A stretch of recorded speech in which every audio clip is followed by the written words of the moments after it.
This podcast is a part of the Newhoff Media Podcast Network. Without further ado, let's welcome Mike Love to the program. Great pleasure to have you, sir. Very excited to talk to you for a few minutes. Very excited to see the show on Thursday night. How are you doing on this fine Tuesday?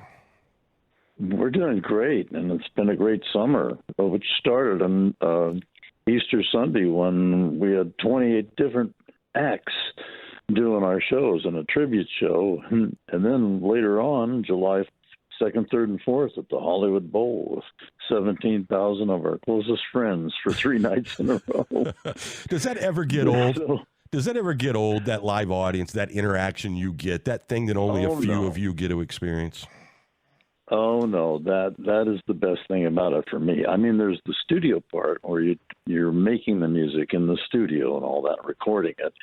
And that's great and everything. But the fun part for me has always been the live music, you know, recreating those songs for people that makes them feel so good, you know. And I'll tell you something pretty neat. Fun. Our song that came out in the, 64 was it? Is now in the Barbie movie. So how current are the Beach Boys, I want to know. Absolutely. You know, it's amazing. I heard Tom Petty and Mike Campbell once describe, you know, because most fans don't think about this, that making a studio album and performing live are two very different arts.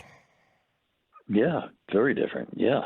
Well, the live part, you get to see the audience reaction, and they participate. They sing along on Kokomo. They sing along on Girls or Help Me Rhonda or Barbara Ann, or, you know, they have a great time. You know, on the subtler songs, sure, they sit and listen.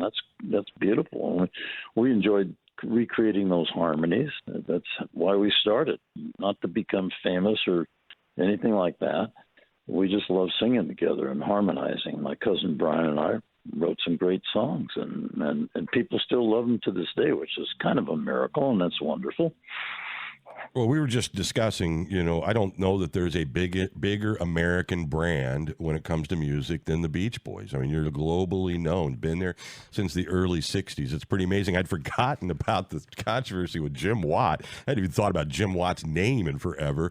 But somebody in the Reagan administration 40 years ago decided you were too controversial to play them all. Yeah, rock music wasn't appropriate for July 4th, and I'm thinking somebody needs to advise them about the value of music in America, and rock and roll is you know, quintessentially American. And we've had fan letters from Russia, from China. I met a real estate agent in New Jersey who at a conference who had our LPs in Iran during the summer. They'd play them. And so, I mean, music transcends politics, time, different boundaries, ethnic groups. It's a fantastic thing. And we were very fortunate to be, you know, one of the most known American groups, and for 60 years now, which is kind of incredible and wonderful and a miracle. Well, no doubt. But Jim Watt's idea of replacing you guys was to offer the show to Wayne Newton. Now, I don't think there's anybody alive today that would make that choice again. And I understand you guys got a personal apology from the president. Actually, Reagan was cool, but Nancy was really nice. We were performing when that happened in Canada, and somebody said the White House is calling. I said, "What do you mean the White House is calling?" You know, and so she got on the phone and apologized for what James Watt said, and I said, "Well, Mrs. Reagan, you know, that wasn't the first time, nor will it be the last when James Watt makes a boo-boo." Yeah, no doubt. All right, when you look back now, I mean, obviously you've got the experience. You know how to play the live show, but do you still pinch yourself every once in a while, whether it's Pet Sounds, you know, being kind of one of those things that will always be talked about as the greatest of all time, or at least on that list, the length of the career? I'm so glad Mick Jagger was wrong. You know, when he started out cocky, saying, I can't imagine we're going to be doing this at 30, and now I think it's great that I can go see the Beach Boys, I can see the Eagles, I can go see the bands from my childhood, and I think it's fantastic what they're doing. But do you ever just stand up there and pinch yourself that this has been your life? Well, you know, I just can't believe that that 60 years ago, in 1963, we stepped on stage at the Hollywood Bowl for the first time. And then 60 years later, here we are doing 3 nights with the orchestra and fireworks. So that was July 2nd, 3rd, and 4th. So, I mean, that was incredible. Our friend Mark McGrath of Sugar Ray came out and joined us. John Stamos came out and played drums. And, you know, we backed him up on that song Forever, which he sang on Full House when Uncle Jesse got married.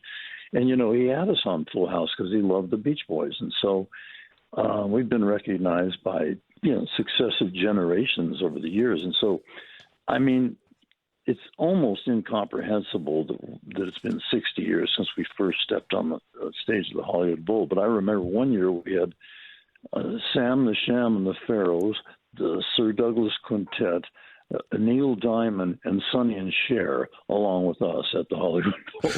That's quite the lineup. Yeah. So it's been incredible, the opening acts we've played with, and you know, it's just been an incredible experience. But we have fun every night. We have a great time. We love doing our live music, and the live audience is, for me, the most special part of the whole thing. Well, you're going to have a great venue Thursday night, beautiful lake setting, and I can't imagine a better summer night. It's going to be 80 degrees and sunny on the lake with the Beach Boys. You can't get any better than that. Yeah, I agree. I think that the Byers serving that up is very much appreciated by the organization. All right. Well, listen, we'll see you Thursday, and I look forward to a great show. Mike Love, a pleasure. Very much so. All right. Have a great one. There we go. Mike Love of the Beach Boys. They'll be there, the full group. Imagine that life. Getting calls from the White House. You've been listening to the Newhoff Media Podcast Network. For more, visit newhoffmedia.com.